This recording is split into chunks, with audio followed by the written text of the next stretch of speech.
Hi. What I want to talk a little bit about today is this question of the relationship of drawing to ideas.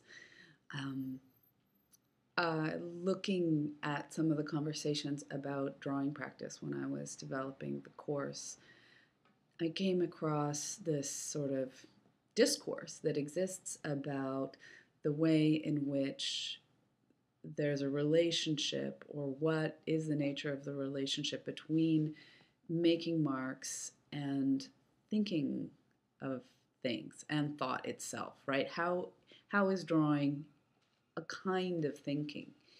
And I guess in a way that's really what we're experimenting with in the class. How can making drawings become a way of processing an idea or a material or an experience or an image or whatever it is that you want to be working from?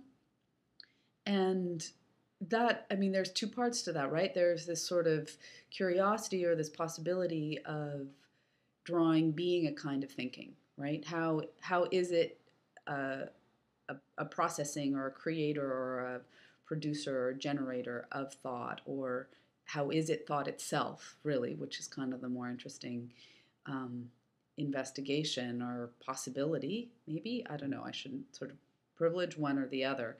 So, this is the question of ideas being, like drawing being a kind of idea in itself, that you are generating ideas through the process of drawing.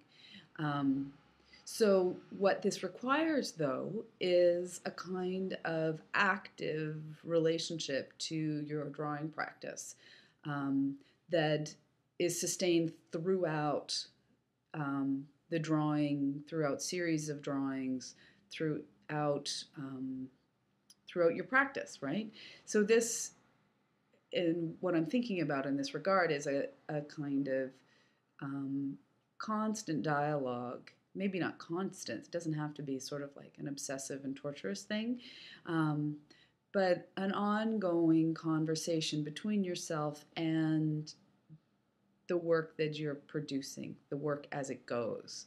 Um, and the what you stand to gain, I think, from this um, conversation with your work is is really a sort of purchase upon the ideas that you are digesting or producing through the drawings that you're doing.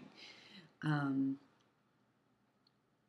and and I guess I want to emphasize that it the lack of emphasis on finished work in this course um, is intended to put the focus on that kind of development.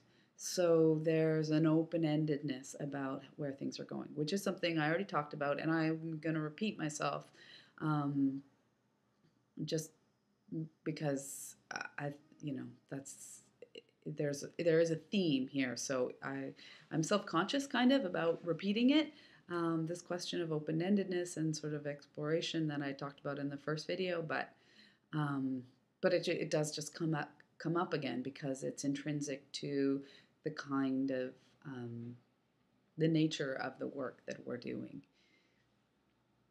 Right, and then the next thing I wanted to say is this dialogue that you have with your own work. Um, the, the more specific you are in your description of what's going on in your own work, I think, or the more specific your description is, I think the more articulate your interpretation can be. And that is why I'm have asked you to respond to these images in language and explore the language of drawing, because and I say this in the text about that exercise, I really think that your ability to describe what's happening in other people's drawings hones your ability to describe what's happening in your own drawings, and your ability to describe that helps you learn from it. Of course, there are things that happen intuitively. There are things that are sort of outside of the scope of language.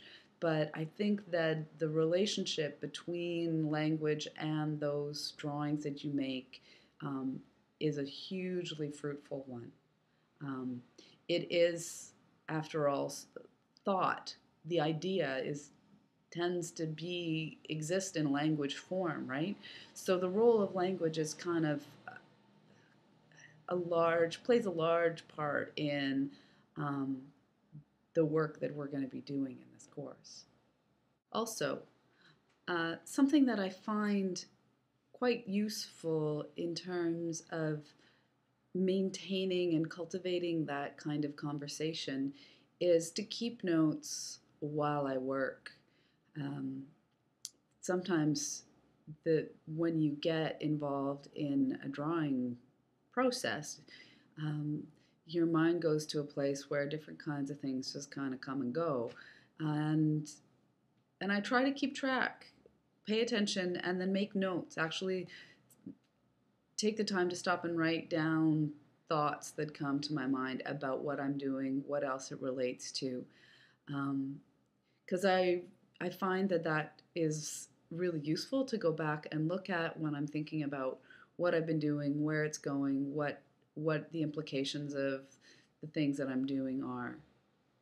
And then in terms of that, like one little addenda, I guess, about the the parameters of the course, um, it is focused on drawing, but you can be making drawings toward any end. You can be drawing for sculpture or for performance or for anything really that you are interested in making. It seems that most of you have a drawing practice, but I know not all of you do. And I'm like totally open and interested in having you be working towards any kind of finished, any kind of practice. Um, and that said, I'm also willing to entertain um, different kinds of investigations of what the act of drawing is. You'll see later on, we'll look at Francis Elise's work, and some of his drawings are paint dribbled across the landscape. So the scale and the nature of that mark making can be open. I am open.